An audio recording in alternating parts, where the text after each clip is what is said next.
tahu yang lain. Oke, Mas Rahmat, silakan. Apa mau diintro dulu sama Mas Tio? Silakan, Mas. Ya, Mas Rahmat, FIC KF juga. Jadi Mas Rahmat kali ini akan membawakan judulnya apa tadi, lupa lagi jadinya gara-gara bubur. Judulnya Mas Rahmat, judulnya apa? Aku lupa gara-gara bubur. Supaya sehat, rubah Supaya metabolisme. sehat, rubah metabolismemu. Nah, iya. Nah, Mas Rahmat nih bakal menjelaskan nih, mungkin angkat sedikit metabolisme ketosis. Jadi sehatnya itu seperti apa? Oke, kita simak penjelasan dari Mas Rahmat. Ayo monggo Mas Rahmat. Terima kasih. Assalamualaikum warahmatullahi wabarakatuh. Salam Waalaikumsalam. sejahtera buat semuanya. Ya, silakan Mas. Oke. Ya, silakan. Bismillahirrahmanirrahim. Terima kasih atas waktu yang sudah diberikan kepada saya untuk memberikan materi di sini terkait dengan perjalanan saya. Saya juga mengucapkan terima kasih kepada Mas Tio, Mas Budi yang telah mengundang saya untuk mengisi acara SMH hari ini. Suara agak digedein aja Mas, agak kencang aja, nggak apa-apa. Oke, siap. Baik, supaya sehat, rubah metabolisme. Nah, ini dulu kondisi saya sebelum jadi warrior KF, di mana pada saat itu BB saya 90, berat badan saya 90 kg, sakit kolesterol, ya, sakit asam urat, kemudian juga hipertensi, gula darah puasa saya bisa sampai 180, trigliseridnya juga 300, sering sakit tipes, langganan nih sakit tipes saya dulu. Gampang masuk angin, kemudian juga alergi gatal, dan sering minum obat. Minum obat apa aja, apalagi kalau pas lagi gatal itu langganan pasti, Insidal. Nah, kemudian apa yang salah ini? Jadi masih menjadi sebuah misteri kan, itu. Kenapa pas lapar jadi galak, tapi udah kenyang jadi bego? Ini tipikal saya dulu ini kayak gini. Nah, karena dengan kondisi metabolisme saya yang tadi, seperti sudah saya sampaikan, karena sakit kolesterol, sakit asam urat, ya, pada juga sering bekam, 3 bulan sekali rutin bekam, tapi kok masih aja jadi patologis, badan gak enak, terlalu banyak keluhan. Kemudian saya buka-buka Facebook, dikenalkan oleh teman saya tentang pola makan tinggi lemak. Itu saya heran tuh, kaget. Barangkali kepingin sehat, coba aja kayak begini, masuk aja ke grupnya dulu. Saya masuk mengenal ketofastosis ini di Facebook. Setelah saya buka, saya heran ini, waduh, kok makanya semua yang sumber hewani semua yang berlemak-lemak, yang indeks kolesterolnya tinggi, mengandung purin tinggi. Padahal sebetulnya dulu ini menu-menu yang paling saya suka, gitu. Tapi karena pengalaman saya sebelum KF itu masih nol ilmunya, masih belum paham, masih makan karbohidrat, sehingga saya menganggap bahwa pola makan seperti ini, tinggi menu hewani, tinggi lemak, itu akan mempengaruhi kesehatan saya malah. Sehingga saya galau pada saat itu. Galau nih, masa mau sehat makan serba lemak, kemudian pakai puasa lagi, apa nggak takut kolesterol, nggak takut kena asam urat, nanti bukannya sehat malah mati konyol gitu. Ini sering pertanyaan-pertanyaan seperti ini sering disampaikan oleh anggota-anggota baru, member-member baru. Siapapun orangnya yang ketika sebelum bergabung di komunitas ketofastosis, dia masih pola makannya tinggi karbo, dia pasti akan bingung melihat menu-menu yang ada di komunitas ketofastosis. Tapi saya heran lihat progres testimoni senior-senior yang semakin sehat dan mereka rata-rata ceria. Padahal makanya serba berlemak semuanya. Nah, ini ada apa? Nah, karena rasa penasaran yang begitu besar, sehingga batin saya ini harus dibaca ini, kan?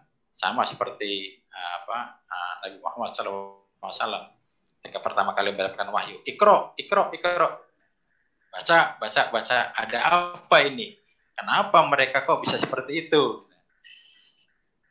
Nah, ketika saya telah masuk lebih dalam di dalam komunitas ketofastosis, sudah mengunduh protokolnya, itu file ketiga filenya, program ketofastosis, protokol fastosis,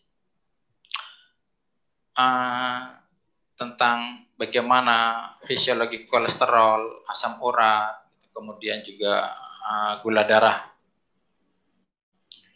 Ini saya lantas berpikir, oh iya, ternyata memang saya ini termasuk dalam ruang lingkup masyarakat modern yang dinamika kehidupannya seperti ini. Lebih banyak sedentary, sedikit aktivitas ada di luar. Apalagi gaya hidup masyarakat modern sekarang ini lebih banyak stres otak daripada stres otot. Nah, di sini ada dua fisiologi yang berbeda ya, dimana pada saat zaman modern seperti saat ini makanan berlimpah, kita mudah mendapatkannya, berbeda dengan nenek moyang manusia zaman dulu ketika mana makanan itu masih sulit untuk didapatkan dan harus berburu, dan berburu itu dalam kondisi puasa, tidak dalam keadaan situasi metaboliknya sesudah makan, pasti mereka dalam kondisi puasa. Nah, adapun dengan gaya hidup manusia saat ini, masyarakat modern, di mana pola menunya saya anggap sebagai menu konvensional, di mana sering lazim kita dengar 4 sehat, 5 sempurna, dengan 3 kali makan, belum termasuk snacknya. Tetapi dengan ketofastosis lifestyle sebagai gaya hidup baru yang baru booming sekitar tahun 2016-an sampai dengan saat ini menjadi antik. Jadi seperti yang pernah disampaikan oleh Mas Tio, Mas Agus, tentang exocentric vs endocentric, di mana ada dua sisi kehidupan manusia yang berbeda, tetapi dianggap sebagai sebuah kewajaran, yaitu mungkin ketika manusia dalam kondisi metaboliknya masih mengandalkan karbohidrat, mereka menganggap bahwa situasi seperti itu adalah situasi yang normal. Begitu juga dengan kita di komunitas fastosis, bahwa dengan kita hanya omet sekali makan dalam 24 jam, seringnya seperti itu. Bahkan juga kita ada yang puasa sampai 3 hari tidak makan, bahkan sampai WF5, water fasting, tidak ada asupan makanan yang masuk, hanya cairan saja, bahkan sampai ada yang WF7. Itu sesuatu yang wajar, sesuatu yang normal buat kita. Nah, disinilah dua sisi yang berbeda gitu, dari sudut pandang yang berbeda, dan juga dari dua metabolisme yang berbeda. Yang satu mengandalkan glukosa, di mana hasil pembakaran dari karbohidrat, kemudian yang satu lagi dari pembakaran lemak. Yang terjadi kalau kita terlalu banyak makan dan minum manis, diantaranya berat badan gampang naik, susah turun. Kalau udah naik susah turunnya. Yang kedua diabetes, kemudian gagal ginjal, juga ketidakseimbangan hormon, kemudian juga masalah PCOS, gula darah tinggi, hormon jadi tidak seimbang, kemudian juga ada lagi non-alcoholic fatty liver disease, NAFLD. Dan ada juga tumor, di mana disebabkan karena seringnya kadar gula yang tinggi. Nah, dengan pola makan tinggi karbohidrat tadi, sehingga insulin menjadi resisten karena terjadi hiperinsulinemia, di mana akhirnya HDL itu menjadi rendah. Dengan situasi hiperinsulinemia ini akan mudah terjadinya berbagai macam patologis penyakit, diantaranya seperti diabetes tipe 2, obesitas, kanker, aterosklerosis, hipertensi, kemudian juga inflamasi kronik. Nah, tanda-tanda ketidakseimbangan metabolik ini diantaranya lingkar pinggang lebih dari 90 untuk pria, kalau wanita 80, gula darah puasanya selalu di atas 100, HbA1c-nya itu di atas 5,7, trigliserid lebih dari 150, kemudian juga HDL kolesterolnya kurang dari 40, kalau wanita kurang dari 50, tekanan darahnya selalu di atas 120. Bahkan dulu saya ketika masih pola makan tinggi karbohidrat, tekanan darahnya bisa sampai 185, 190, dan selalu minum obat. Perilaku masyarakat modern seringnya apa? Mereka beranggapan bahwa selalu bilangnya gini, nikmati aja apa yang ada. Kemudian juga pola hidup yang tidak teratur, lebih sering diam daripada bergeraknya. Kemudian juga manajemen stres yang tidak terkontrol. Nah, tentang manajemen stres yang tidak terkontrol tadi juga sudah dibahas oleh pemateri Mbak Tias, juga diperdalam lagi oleh Mas Tio. Inilah ekses kortisolnya, kalau selalu tinggi juga akan banyak menimbulkan masalah. Ya. 3 makronutrisi yang seperti kita ketahui bersama, ada karbohidrat, protein, lemak. Mana karbohidrat ini ternyata yang paling tinggi menyebabkan kenaikan insulin. Kedua, protein. Nah, yang terakhir ini fat, lemak. Lemak itu tidak menaikkan insulin.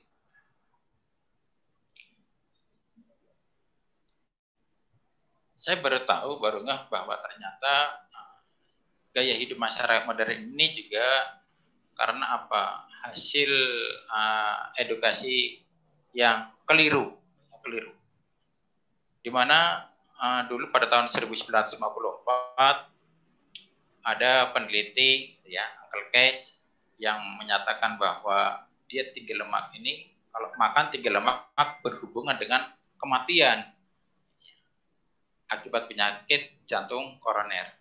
Ini menjadikan berita hoax selama puluhan tahun, sehingga kehidupan pola masyarakat modern saat ini selalu bergelimang di dalam urusan makanan dan juga obat-obatan. Efek metabolisme glukosa, ternyata yang namanya gula ini adiktif, punya sifat adiktif, candu. Kemudian glukosa ini dia sifatnya mengkaramel, mengikat, adhesion. Kemudian juga ketika seseorang ini dalam kondisi puasa, tetapi metabolisme tubuhnya masih mengandalkan gula, ketika dia rendah akan terjadi gejala hipoglikemik. Tetapi kalau ketinggian jadi hiperglikemik. Glukosa juga ternyata lebih bisa meninggalkan ROS, toksin di dalam sel tubuh. Kemudian juga ternyata glukosa ini merupakan sumber nutrisi sel kanker yang menyebabkan oksigen dalam darah sangat minim, itu ternyata juga karena gula darah yang terlalu tinggi.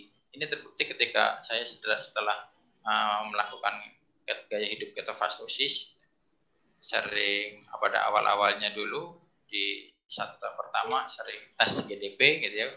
Nah, itu kelihatan. Jadi kalau gula darah puasanya semakin rendah, ini gula darahnya semakin encer, kemudian warnanya juga cerah. Nah, di situ menandakan bahwa kadar oksigen dalam darahnya banyak. Tetapi kalau glukosanya tinggi, gula darah puasanya tinggi di atas 100, dia udah pasti ketebak, pasti kelihatan. Darahnya kental, hitam.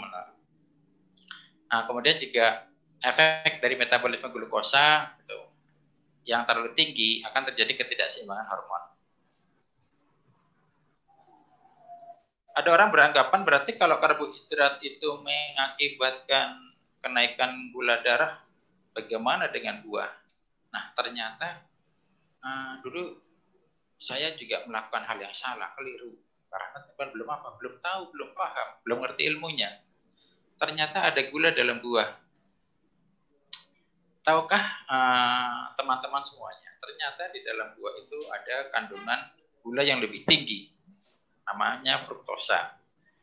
Dulu ketika saya masih karbohidrat, sering banget kan makan mangga, apalagi kalau pas lagi piket jaga, kemudian di sekitar lingkungan kantor juga banyak pohon mangga, gitu. Sehingga setiap kali pas waktunya makan, tetapi belum sempat keluar, adanya mangga, udah makan mangga aja deh. Nah, di situ ternyata mungkin situasi seperti itu yang menyebabkan saya pernah menderita fatty liver. Seperti sudah saya sampaikan bahwa trigliserid saya pernah sampai 300. Ternyata baru tahu ilmunya setelah saya masuk ke komunitas ketofastosis. Oh, trigliserid ini ternyata diakibatkan karena diantaranya penyumbang besarnya adalah fruktosa yang terlalu tinggi sehingga menyebabkan trigliserid. Saya pernah juga mentori warrior dari Pangandaran, ya, Bu Tita, beliau guru biologi, dia juga pernah sempat kelihatan trigliseridnya tinggi, tetapi gula darah puasanya kok normal-normal saja gitu. Ternyata memang sering mengkonsumsi buah. Karena dari hasil baca-baca tadi, saya akhirnya tersentuh nih dengan postingan ini. Apa yang disampaikan oleh Mas Tio. Jika Anda sembuh dalam ketofastosis, jangan berpikir fastosislah penyembuhnya atau saya yang menyembuhkan Anda, namun sistem metabolisme tubuh Anda sendiri yang menyembuhkannya. Fastosis hanya membantu mengkondisikannya, jadi jangan berterima kasih pada saya, namun berterima kasih pada yang telah memberikan sistem metabolisme tubuh sejak Anda diciptakannya. Ini terus lantas saya merenung. Berarti tubuh kita sendiri ini bisa seperti dokter, bisa menyembuhkan sendiri. Asalkan kita tahu ilmunya. Dari situ akhirnya saya memantapkan niat untuk langsung start mengaplikasikan ketofastosis. Yang dilakukan apa di dalam ketofastosis ini? Ternyata mimiknya mimik yang gaya hidup sering dilakukan oleh nenek moyang kita dulu. Sering berpuasa, kemudian sangat rendah karbohidrat, lebih dominan hewani daripada nabatinya, tinggi aktivitas fisik, walaupun dalam kondisi puasa, walaupun belum makan, sudah masuknya jam makan, tetapi belum ada yang dimakan, ya lanjut terus puasanya. Kemudian juga rendah stres, dan terakhir adalah tidur yang berkualitas. Ini saya coba untuk saya aplikasikan. Di sini juga ada treatment sirkadian di ketofastosis, bahwa pola hidup komunitas kita ini di ketofastosis ya seperti ini. Jadi ada saatnya di kapan tubuh kita ini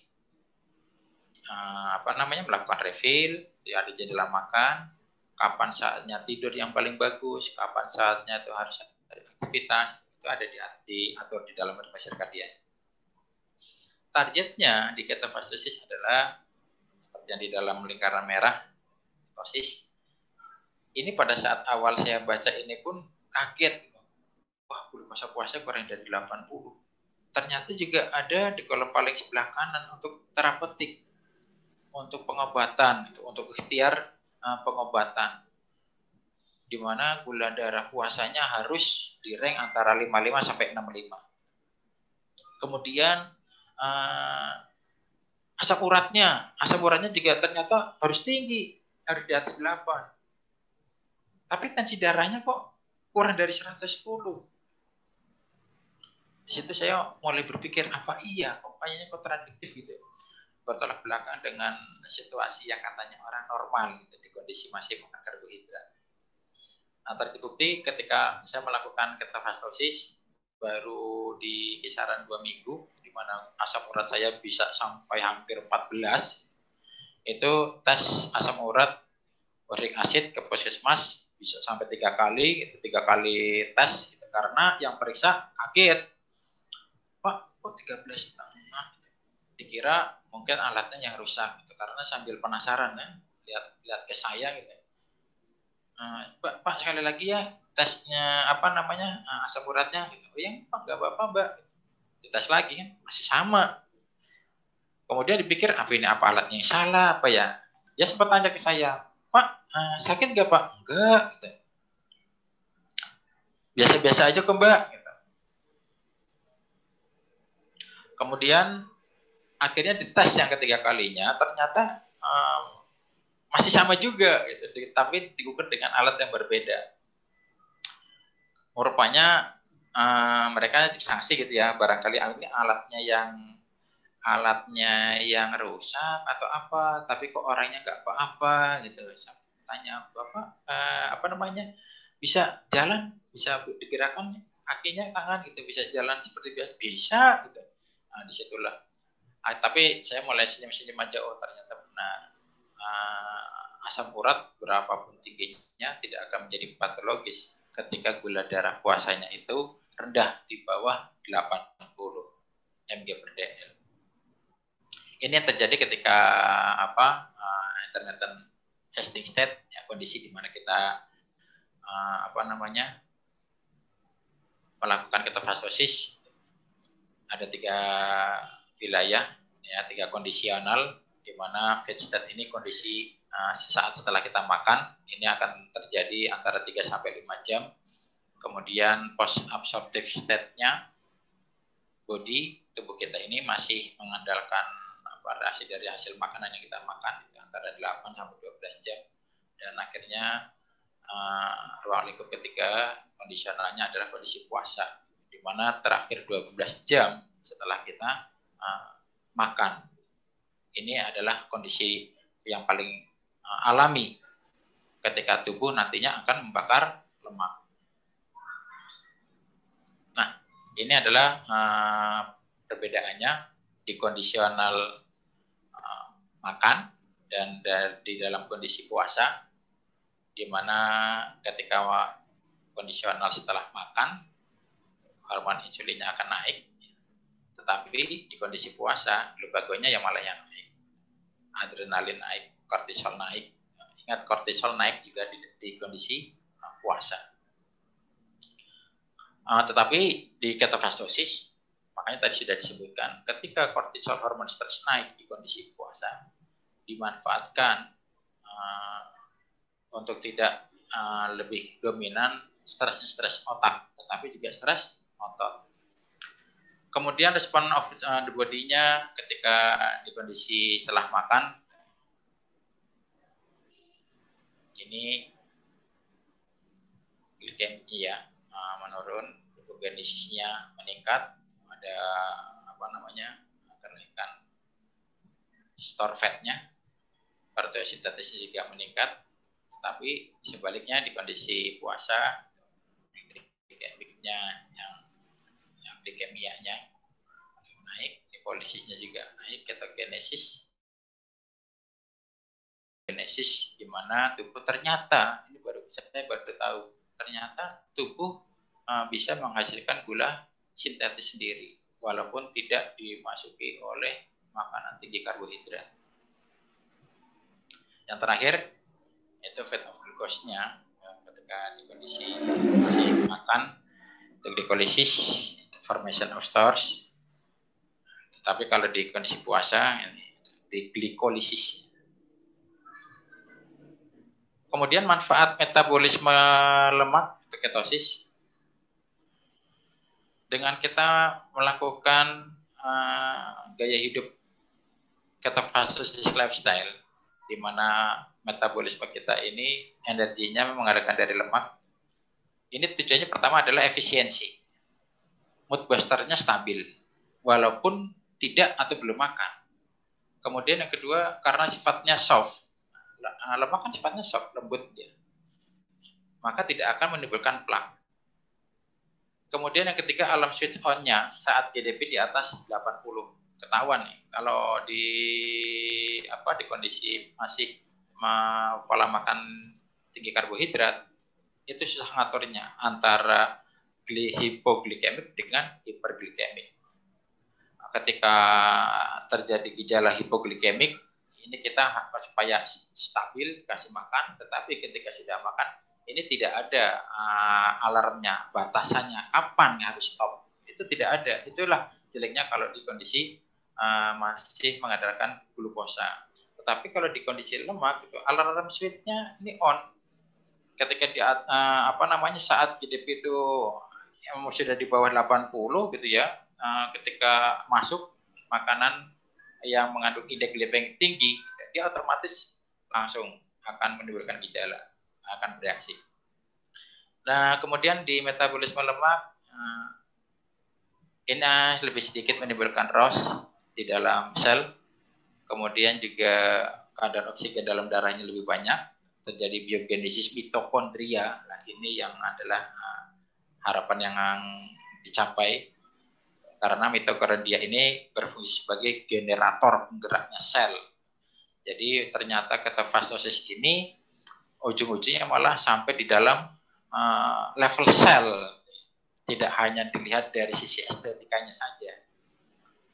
Kemudian juga mudah terjadi autophagy. Di metabolisme lemak, yang uniknya lagi, ketika kita melakukan puasa, semakin panjang puasanya, asam urat semakin tinggi. Tetapi asam urat yang tinggi ini sudah tidak menjadi patologi, justru berfungsi sebagai sparring otot. Kemudian juga asam urat ini yang pernah saya baca ya di updatean Mas Tio tentang fisiologi asam urat, ternyata asam urat ini juga berfungsi sebagai antioksidan paling alami sebelum dibuang via urin, feses, karena asam urat ini tidak ada tempat gudang penyimpanannya di dalam tubuh. Jadi betul, ternyata tubuh manusia ketika di kondisi ketosis ini dia akan melakukan efisiensi, ternyata termasuk asam urat juga itu seperti itu. Tingginya kolesterol, di mana lipoprotein sebagai transporternya juga sudah tidak lagi menjadi patologis.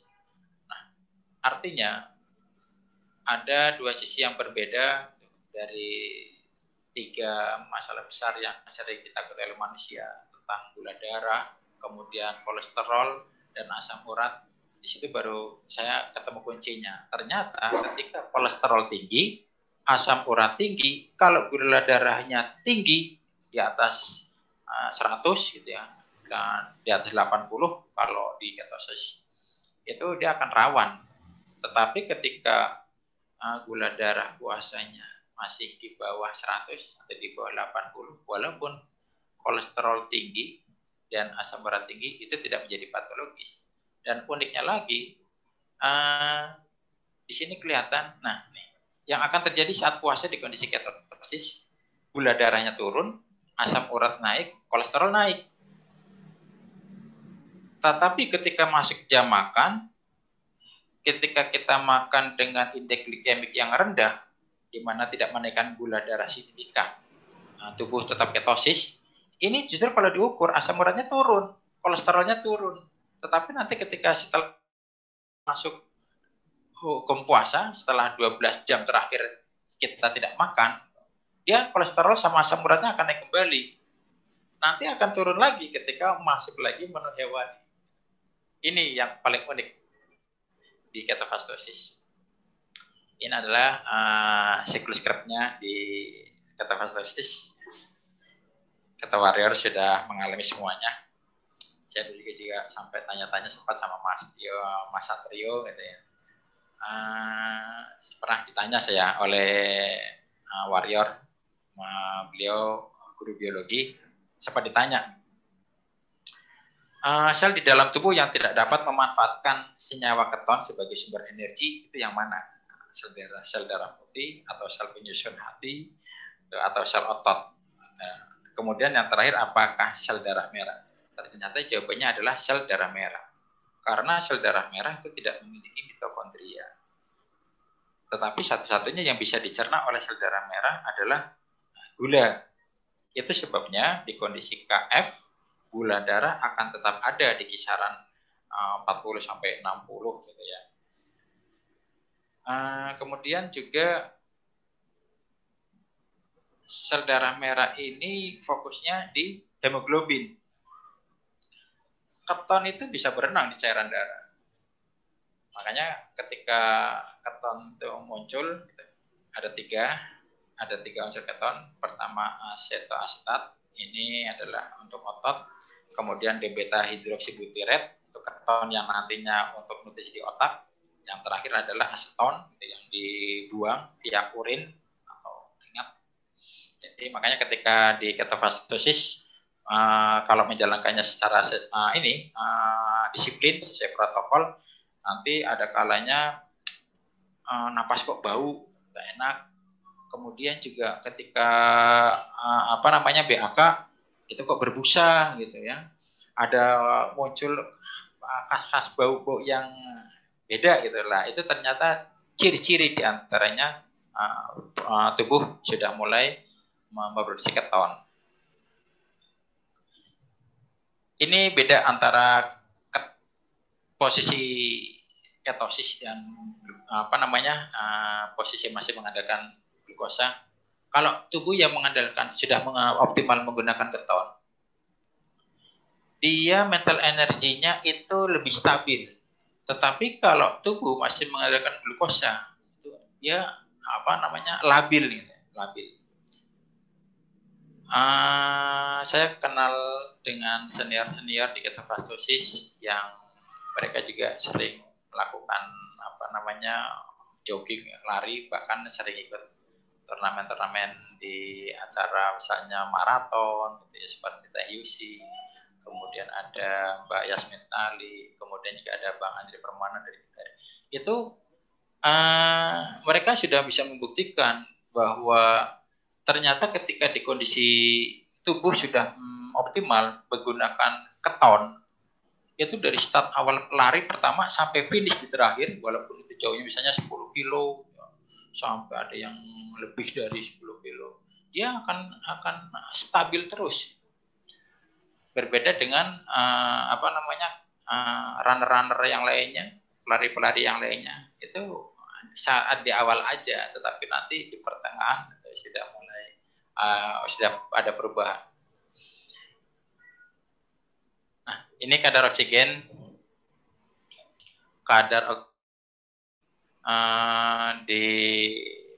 tadi ya, kadar oksigen di dalam darah akan lebih banyak di metabolisme lemak.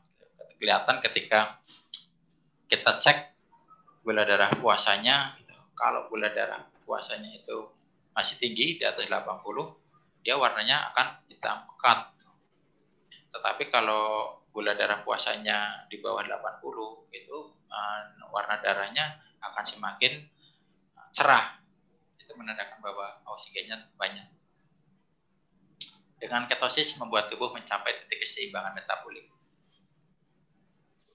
Ini bisa dibuktikan di mana lingkar pinggang kurang dari 90 untuk pria, 80 cm untuk wanita, gula darah puasanya di bawah 80, HbA1c-nya di bawah 5,7, trigliserid di bawah 150, HDL kolesterolnya juga malah lebih tinggi daripada LDL-nya. Kalau untuk pria 40, wanitanya 50, kemudian juga tekanan darahnya normal, dan sudah tidak minum obat. Seperti yang saya rasakan, berarti sudah hampir 4 tahun saya mengaplikasikan ketofastosis. alhamdulillah sudah tidak pernah minum 1 butir obat pun.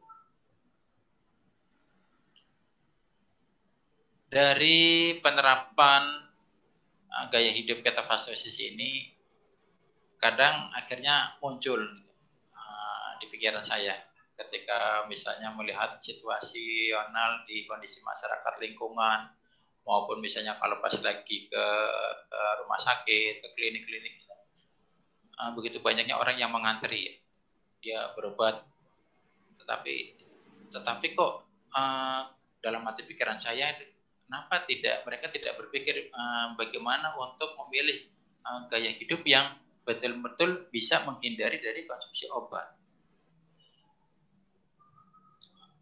Lantas saya beranggapan seperti ini, dan ini juga yang saya sampaikan kepada teman-teman dekat saya, termasuk juga di keluarga. Untuk mereka yang masih makan karbohidrat, pesan saya adalah coba kalau misalnya jadi pasien, jadilah pasien yang cerdas. Pasien yang cerdas itu bagaimana? Pasien yang cerdas itu jangan hanya sekedar datang ke nakes minta diobati, tetapi ketika sudah dikasih obat, tahunya dia itu sudah sembuh, tetapi nggak lama sakit lagi, datang lagi, seolah-olah kangen gitu ya sama nakesnya. Cobalah menjadi pasien yang cerdas. Tidak hanya sekedar minta diobati, tetapi juga tanyakan, kenapa kita ini menjadi sakit dan apa caranya supaya tidak jadi sakit lagi. Kan seperti itu. Nah, ini adalah testimoni manfaat ketosis dari warrior-warrior yang saya mentori. Alhamdulillah, ternyata apa yang saya rasakan juga bermanfaat untuk warrior-warrior yang lain. Ini adalah Pak Warman. Beliau bekerja di salah satu BUMN bergerak di bidang farmasi ternyata. 1 bulan sebelum KF gula darahnya 457. Ini jempol kakinya sudah mulai ada luka. Awal start KF ini yang di tengah. Kemudian setelah KF 1 bulan, itu lukanya sudah mengering. Ini pengakuan dari beliau. Jadi awalnya nggak sengaja tuh dia ngorek-ngorek, tuh kirain hanya pelutuk biasa gitu. Wah, ternyata setelah dikorek luka nggak sembuh-sembuh, dites gula darahnya 457. Akhirnya dirujuk ke dokter bedah untuk dioperasi, diambil jaringan yang mati. Kemudian dikenalkan ketofastosis oleh temannya ke saya. Saya mencoba untuk mentori, dan alhamdulillah kondisinya sudah terlihat tadi. Kemudian ini juga testimoni lain dengan manfaat ketosis. Ini ada di grup Facebook ketofastosis Facebook. Ini adalah bukti bahwa ternyata perbaikan sel dapat terjadi hanya dengan puasa dan low carb, menunya high fat. Ternyata sampai luka seperti ini gangren diabetes sebelum KF gitu. Tetapi setelah menjalani ketofastosis, merubah metabolismenya yang dulunya itu mengandalkan karbohidrat, mengandalkan glukosa. Setelah 3 bulan KF, ini ternyata lukanya malah mengalami perbaikan. Ini juga testimoni dari adik ipar saya. Ternyata dia mendapatkan progres yang baik setelah menjalani ketofastosis. Yang awalnya dulu macam-macam ini penyakitnya. Ya, ini rombongan ini penyakitnya, ada asma, kemudian juga sempat osteoartritis, rematik artritis, kemudian bahkan juga ligamennya ini sudah sempat sobek. Itu saya sampai kasihan juga itu melihatnya, karena posisinya sholat sudah tidak bisa sempurna, harus duduk terus gitu. Alhamdulillah setelah menjalani ketofastosis, saya sarankan udah ikut ini aja mengaplikasikan ketofastosis, dan alhamdulillah sampai saat ini itu sudah menjadi life improve, gitu. Sudah menularkan keluarga yang lain untuk mengaplikasikan ketofastosis, dan alhamdulillah sekarang sudah sembuh, sudah bisa kemana-mana. Kalau dulu jalan aja susah, sholat aja di kursi, tetapi sekarang sudah bisa bepergian. Ini adalah grup KF di Telegram. Mungkin ada member yang masih newbie di sini. Memang grup ini sengaja dibuat untuk memudahkan progres penyembuhan yang ditujukan untuk teman-teman semua yang masih berupaya ikhtiar mencari kesembuhan untuk berbagai macam patologisnya. Dan disinilah yang paling unik yang saya sendiri sampai saat ini juga heran gitu ya, tetapi sudah masuk akal gitu ya. Ternyata cuma karena puasa dan menggunakan energi dari lemak, semua bisa alhamdulillah mengalami progres yang cukup baik, yang cukup signifikan. Karena dengan berbagai macam penyakit yang rata-rata penyakit dalam yang dulu saya pikir susah mengobatinya gitu. Ternyata hanya dengan satu protokol, kalau dia disiplin, tidak gampang chatting, tidak mudah tergoda, gitu. Insya Allah progresnya itu rata-rata memang mengalami perbaikan. Yang penting pertama adalah kondisi manajemen stresnya, ya. Manajemen stresnya. Makanya manajemen stres ini harus benar-benar menjadi PR buat teman-teman semuanya yang menjalani ketofastosis, supaya tidak terlalu lebih dalam lagi, gitu, terhanyut dalam situasi manajemen psikologi yang tidak baik karena stresnya yang terlalu tinggi. Saya sering menyarankan kepada teman-teman semuanya, itu daripada stres otak itu lebih baik stres otot. Ketika kita sudah melakukan ketofastosis di jam puasanya, kita itu mau ngapain gitu. Ya kita ini ketika puasa ya tetap beraktivitas seperti biasa. Justru malah tadi seperti yang sudah saya sampaikan, bahwa kondisi asam urat di kondisi kita puasa itu tinggi. Nah, karena ternyata fungsi asam urat itu sebagai sparing otot itu digunakan semaksimal mungkin untuk apa? Merusak otot. Karena otot tubuh manusia itu kan protein ya, kumpulan dari protein. Dia tidak bisa tumbuh hanya karena kita itu memperbanyak atau menambah porsi makannya tanpa dibarengi dengan exercise. Itu yang sering saya sampaikan ke teman-teman semuanya. Jadi supaya otot kita bertambah dan semakin eksis, semakin kuat, ya harus dibarengi dengan stressing otot.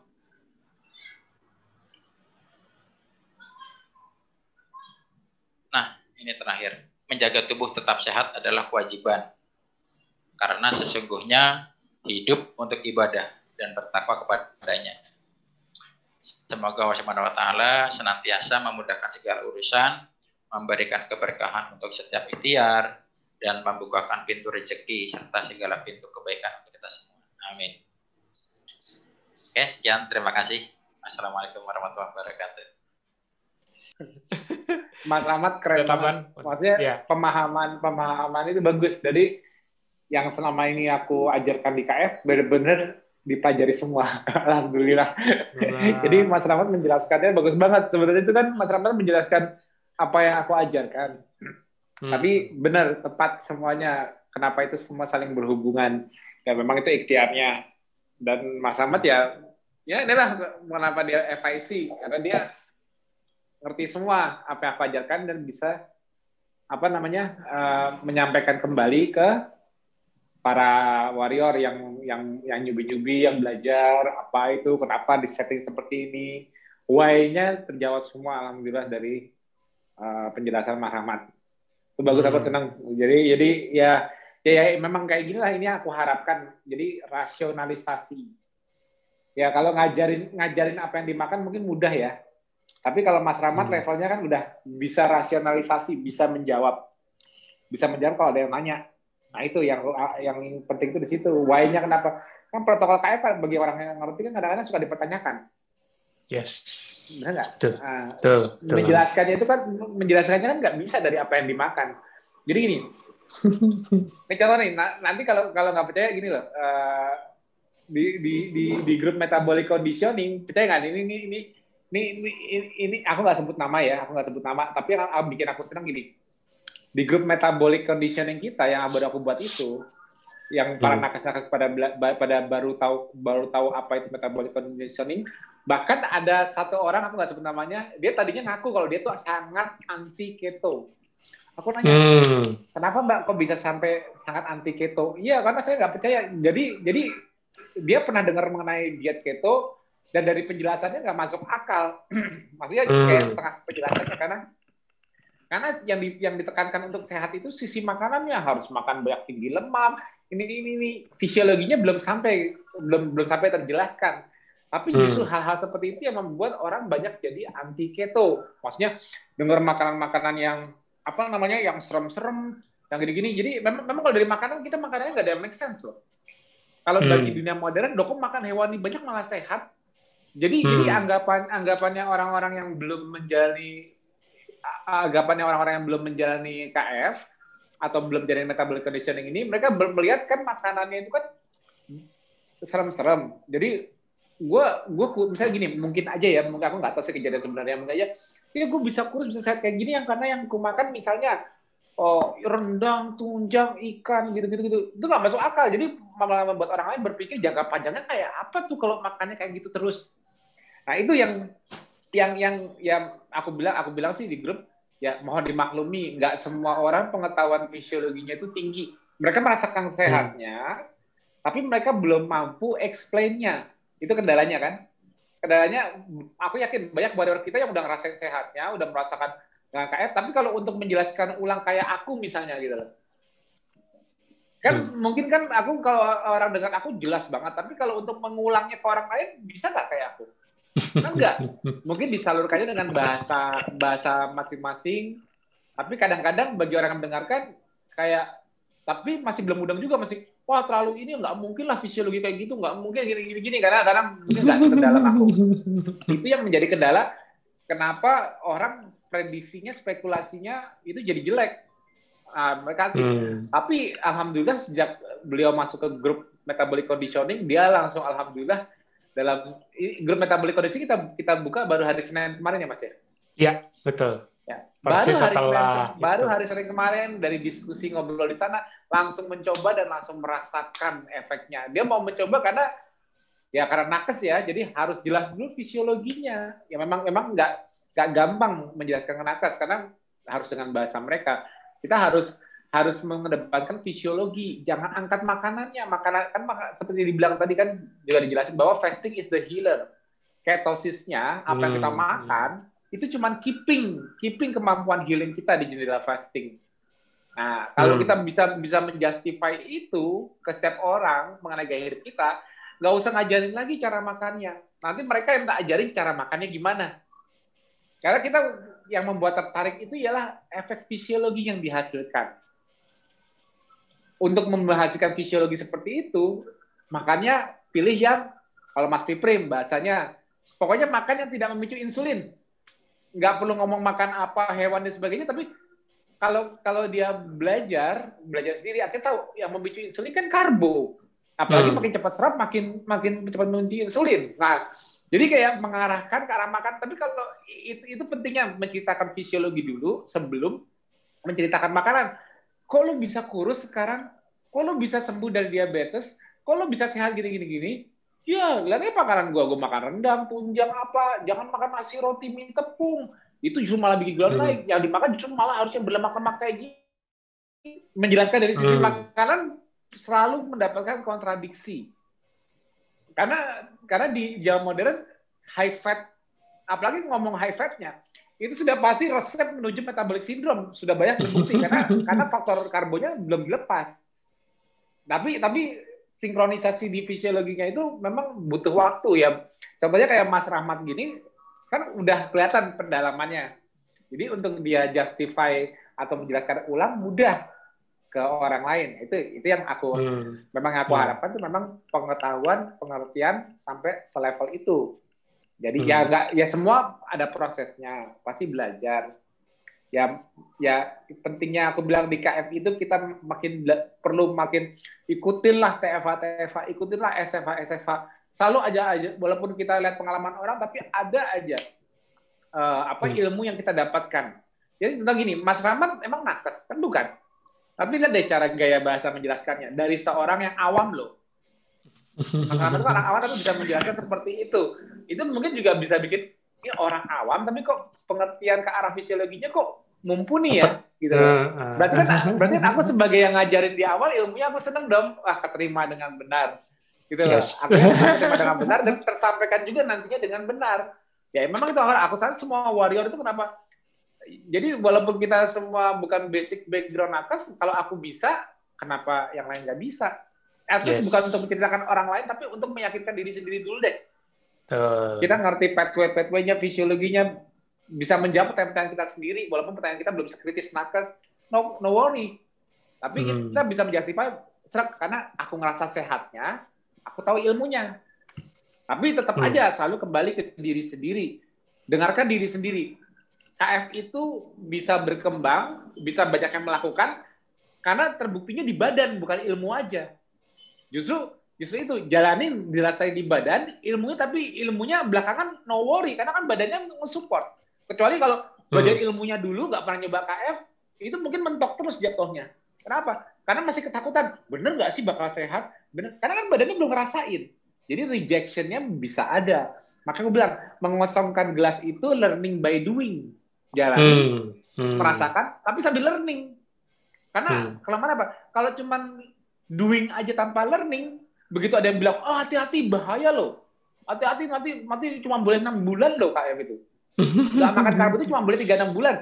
Ya karena mungkin yang dibilang, yang kasih tahu ke dia itu dirasa pendidikan pengertian kesehatan lebih tinggi, dianya yang merasa nggak punya ilmu, ya aja karena takut kan.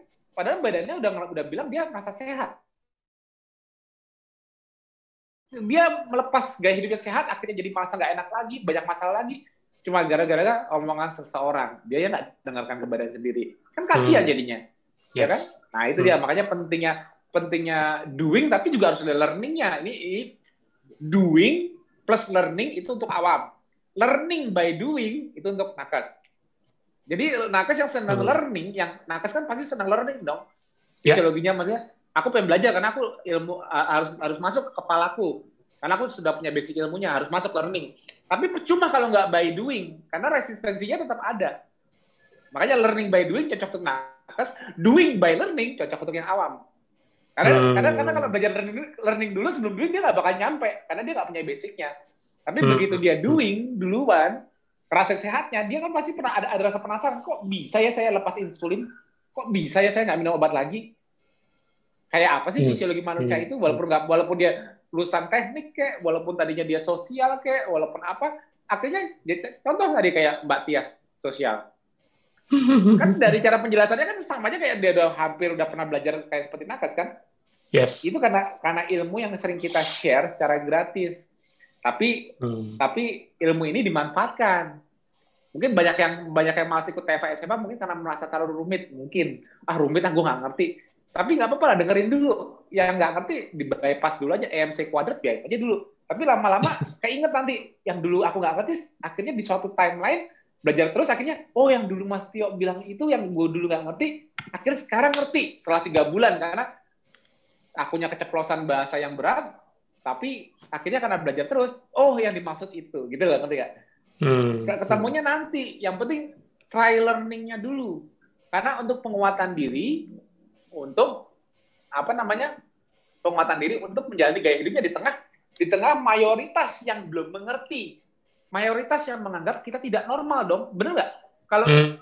Kalau yang udah ngerti fisiologinya, bodo amat mau orang bilang apa. Tapi kalau yang nggak ngerti, kok kayaknya gue aneh ya di tengah teman-teman gue, kok gue aneh ya di tengah orang lain, Bahkan kalau ke dokter aja nggak berani ngomong gaya hidup gue. Kenapa? Ya karena untuk ceritainnya mana berani gue sama dokternya. Pasti kan langsung kontra duluan. Nah itu dia. Itu sebabnya makanya kita itu harus bisa menjustify diri sendiri, ya. Minimal bukan untuk kalau misal belum sekapasitas kayak Mas Rahmat, no worries. Tapi bisa menjustify untuk dirimu sendiri agar tetap yakin. Itu yang paling penting. Ya. Yang kuncinya itu menjustify diri sendiri. Itu dulu. Kalau insya Allah bisa lebih maju, artinya bisa bantu mentorin orang, bisa bantu jelasin. Bahkan, sorry nih Mas, bener nggak Mas? Malah banyak nakes-nakes yang ikut KF, yang mentorin justru malah orang awam di grup kita. Jujur aja. Bener nggak? Ya kan? Iya kan? Ya itulah makanya intinya kita tidak saling underestimate bahwa orang awam pun punya kapasitas belajar walaupun tidak melalui jalur pendidikan, tapi intinya semua punya kapasitas belajar. Itu kuncinya kita saling menghargai. Makanya kenapa kalau di setiap seminar aku lebih senang nakes di depan. Kenapa? Karena contohnya kayak seminar ID. Nggak mungkin dong aku anak teknik tiba-tiba muncul presentasi walaupun kapasitasku menjelaskan mungkin jauh lebih, yang udah tahu aku pasti kapasitasku menjelaskan pasti kan tahu dong kayak apa. Tapi nggak mungkin dong siapa lu gitu loh, gimana orang mau attract dengan ilmu KF kalau ya karena ini normalnya pasti yang lebih dihargai yang profesor, yang udah doktor, yang udah titelnya berderet, pasti lebih di-listen dong. Nah, makanya aku kenapa aku paling rajin untuk menjelaskan ke nakes. Kenapa? Karena mereka nanti frontier kita untuk menyebarkan lebih luas. Karena dari common itu apa sih maksudnya? Dari memang itu normalnya orang pasti tahu, dia sesuai dengan apa namanya jurusannya. Gitu loh. Bahkan ya pas Mas Pipin dan Mas Kobal kemarin jelasin di ID, aku dengar selentingan ada yang ngomong itu kan bukan bidangnya dia, kok dia ngomong itu malah di komen kayak gitu. Ngomong pencegahan fatalitas tuh ada selentingan yang audiensnya komplain malah bilang itu kan bukan ilmunya dia kan SPA, spesialis anak, yang satu KFR, rehab medik. Ngapain ngomongin kayak gitu? Ada yang ngomong kayak gitu. Itu bukan aku komplain, tapi itu memang common gitu loh. Yeah, melihat titel atau apa edukasi, kompetensinya ngomong itu. Seakan-akan dia nggak boleh belajar yang lainnya. Oh salah. Aku beruntung aku nggak pernah masuk ke kedokteran. Kenapa? Mungkin kalau sejarahnya aku start dari kedokteran, aku cuma ngerti satu bidang ilmu. Saking aku spesialisasinya, aku cuma ngerti sampai satu hal. Begitu ketemu lainnya aku nggak ngerti, aku lempar ke spesialis lain aja. Ya, betul. Memang kalau aku sampai melalui jalur itu, mungkin aku end up-nya seperti itu. Aku nggak bisa koneksi semua seperti sekarang. Ya. Tapi karena aku punya kebebasan, aku belajar, tapi aku juga tetap bisa dites dong, bener nggak omonganku? Tes dengan textbook-nya masing-masing. Itu kuncinya. Karena aku ngomong sesuai. Karena yang aku omongin benang merahnya, karena sistemnya aku benar-benar ngerti dulu. Itu rahasianya. Ya.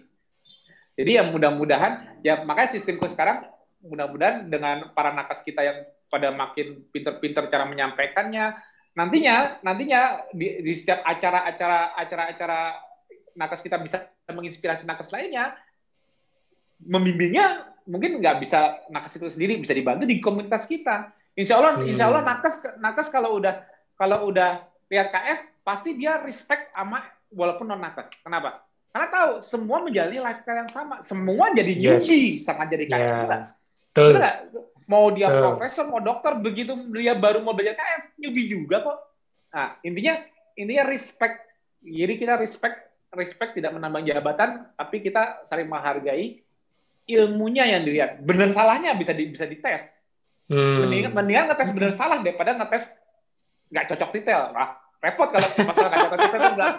Kalau nggak mau dengerin ilmunya, cuma gara-gara nggak punya detailnya, itu keterlaluan. Mendingan nggak punya detail, tapi ilmunya bener nggak dicek. dirasakan, tapi juga dicek teorinya benar nggak? Itu lebih benar, gitu loh. Jadi kalau kata Mas Piprim, jangan lihat siapa yang bicara, kata Mas Piprim, tapi lihat apa yang dibicarakan. Yang disampaikan apa? Yang disampaikan itu kata Mas Piprim kayak gitu, benar. Makanya aku senang dengan Mas Piprim ngisi acara-acara kayak gini.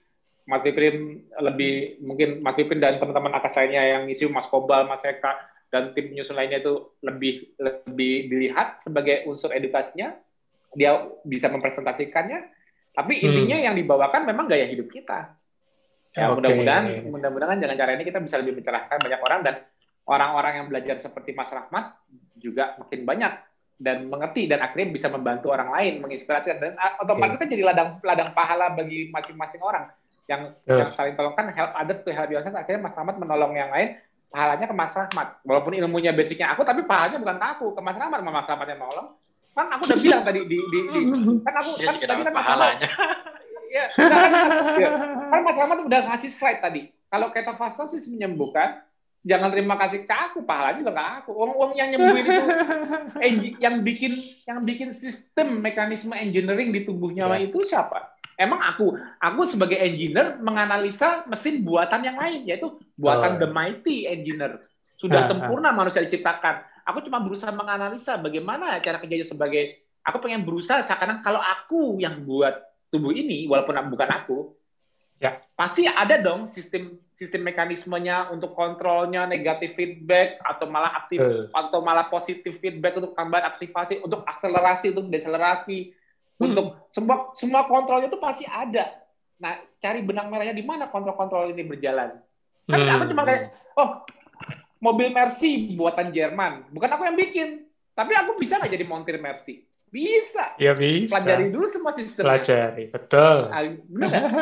Baru kita bisa tahu bensin yang cocok apa, oli cocok apa, masalahnya di sini, berarti kira-kira itu di sini, gitu. Jadi semua bisa dipelajari.